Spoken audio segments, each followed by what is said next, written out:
Почитувани, во врска со денешната изјава на господинот Зоран Јовановски би сакал да потсетиме на неколку факти. Прво, Зоран Јовановски и СДСМ во последниот период упорно бараат покачување на даноците во Република Македонија.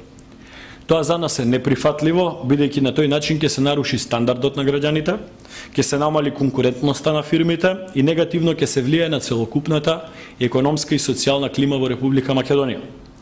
Наместо тоа, ВМРО-ДПМН ќе спроведе политика на намалување, односно кастрање на трошоците, посебно во делот на непродуктивни расходи во буџетот на Република Македонија.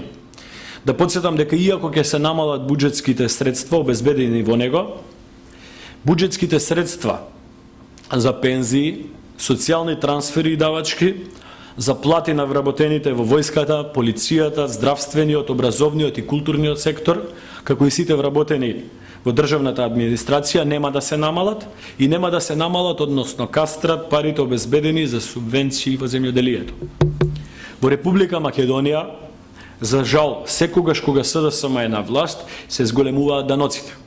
Да потсетам дека кога последен пат дојдоа на власт во 2002 година, една од првите работи што ги направија беше зголемување на данокот на додадена вредност од 5% на 18% и тоа за лековите, за медицинските помагала, за становите, за комуналните услуги и за ред други категории.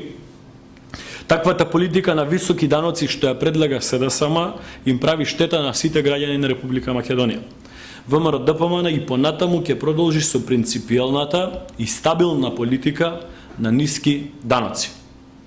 Почитувани, би сакал на крај да ви информирам дека во следните неколку празнични денови ВМРО-ДПМН нема да дозволи да биде вовлечена и нема да навлегува во политички дебати и препукувања. Следните неколку убави празнични денови ќе дозволиме граѓаните да имаат поголема слобода и во една добра атмосфера да ги поминат великденските денови. Воедно би сакал во име на ВМРО-ДПМН да ги честитам великденските празници и да пожелам мир и спокојство во домовите на нашите граѓани. Благодарам.